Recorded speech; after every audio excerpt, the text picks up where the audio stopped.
রবীন্দ্রনাথের সাহিত্য থেকে নজরুলের বিদ্রোহী চেতনা, নদী, মাটি, পাহাড়, সংস্কৃতি আর ঐতিহ্যের এক অনন্য মিলনভূমি এই পশ্চিমবঙ্গ।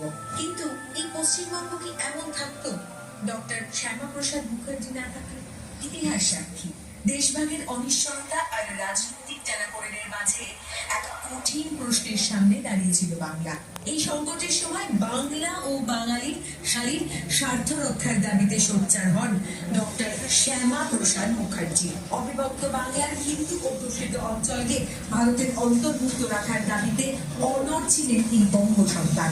1947 সালের এপ্রিল মাসে তারকেশ্বরে অনুষ্ঠিত ঐতিহাসিক সম্মেলনে বাংলার ভবিষ্যৎ নিয়ে বিস্তৃত আলোচনা হয় এবং বাংলার পশ্চিমাংশকে ভারতের অন্তর্ভুক্ত রাখার দাবিতে শক্তিশালী জনমত গড়ে ওঠে।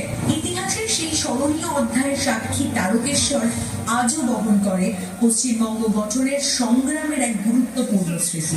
সুরাবর্দির আমলে 1946 সালে গ্রেট ক্যালকাটা কিলিং, নোয়াখালীর ভয়াবহ সাম্প্রদায়িক দাঙ্গা এবং বাংলার বিভিন্ন প্রান্তে হিন্দুদের উপর চলছিল অকথ্য অত্যাচার। এই প্রেক্ষাপটে পশ্চিমবঙ্গ গঠনের দাবি ক্রমশ শক্তিশালী হয়ে ওঠে। তারপরই আসে 1947 সালের 20 জুন, ঠিক আজ থেকে 79 বছর আগে। বাংলার একটি অংশ ভারতের সঙ্গে থাকবে নাকি সমগ্র বাংলা অন্য পথে যাবে তা নিয়ে বাংলার আইনসভায় অনুষ্ঠিত হয় ঐতিহাসিক ভোটাভুটি। এই ঐতিহাসিক দিনটিকে স্মরণ করে এবং আসল সত্যিটা সাধারণ মানুষের সামনে আনতে পশ্চিমবঙ্গ সরকার 20 জুন তারিখটিকে পশ্চিমবঙ্গ দিবস হিসেবে স্মরণ করার সিদ্ধান্ত নিয়েছে। পশ্চিমবঙ্গ মানেই সংস্কৃতির পীঠস্থান।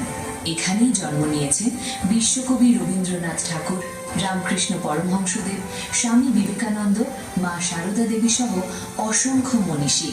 সাহিত্য, সঙ্গীত, শিল্প এবং সমাজ চিন্তায় পশ্চিমবঙ্গ যুগে যুগে পথ দেখিয়েছে সমগ্র দেশকে। ঐতিহ্যকে সঙ্গে নিয়ে আধুনিকতার হাত ধরে আগামী প্রজন্মের জন্য নতুন উদ্যমে পথ চলা শুরু করেছে পশ্চিমবঙ্গ।